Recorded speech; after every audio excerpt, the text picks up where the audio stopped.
Assalamu alaikum. Backtesting'ti başlayız. Bu жақта backtesting'in логикасын қарай тұрған болсақ, bizde буга чейинки ликвидный зоналар. Бұл жақта биздики ликвидный зона бар болчу, снятиясы разворот.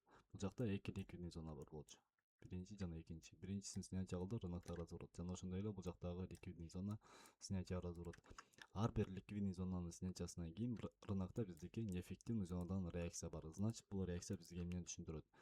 Покупательдердин күчү күчтүү же болбосо продавецтердин күчү күчтүүлүгүн көрсөтөт. Эми биз азыр кандай кылабыз? Так. Азыр биз ошондо бул жактан американский сессия чыкты. Американский чыгардан мурда лондонский сессия өзүнүн ближайший ликвидный зонасын снятия кылды. Бул бир. Пока ПДЛ, ПДХ снятия болдик. ПДХ үстүнкү зонада, ближайший ликвидный зона, а основной таргет биздики үстүнкү ликвидный зона. Бул дневной таймфреймдин максимальный базы. Эми биз бул жактан эмнени көрүп жатабыз? Ближайший зонанын ликвидный зонанын снятиясы. Зона сопротивленияга рынок закреп болгон. Значит, бул биздики зеркальный уровеньди аткарат. Бул как СНР зона болуп эсептелет бизге. Рынокто биздики IFVG зона бар, классический торговый процесс. И эми биз бул жактан неэффективный зонадан покупкага киребиз, стоп лоссубузду ближайший ликвидный зонага коебуз. Так, тек профит үстүнкү ликвидный зона же болбосо соотношение прибыль 1:2 кылсак болот. Давайте соотношение прибыль 1:2 менен маркет менен покупкага киребиз.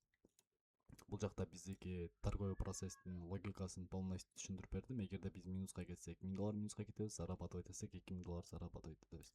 Көрөлү бизге биздин сетап кандай иштеп берет.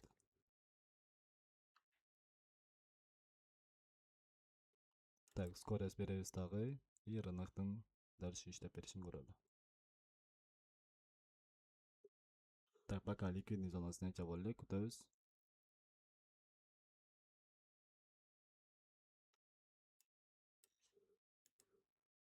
Так, бул жактан күчтүү накопленияны көрсөк болот. Тым более рынок азыр Тихоокеанский сессияга кирип кетти.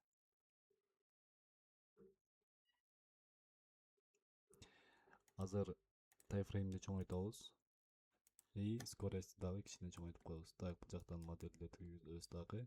Бул жактан уже биздики күчтүү накопление болгонун көрсөк болот рынокто. Вот күчтүү накопление, эгерде ушуну пробивать этсе, сөзсүз түрдө биздики рынок үстүнкү максимальный бага барышы толук түрдө мүмкүн.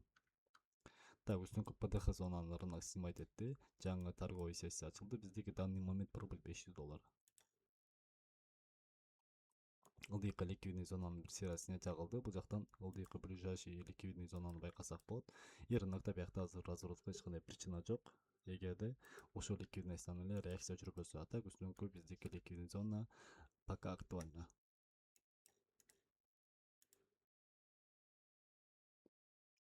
И рынок биздики тек профит менен жабылды, жана ошондой эле биз күткөндөй эле үстүнкү ликвидный зонага да жетип берди. Бул жактан логика, торговый полностью сиздерге түшүндүрүп бердим. Американский сессия менен чыккан бул ликвидностьтардын снятиясы, неэффективность, FVG, СНРга болгон закреп. Барыңыздарга ийгилик. Ассаламу алейкум.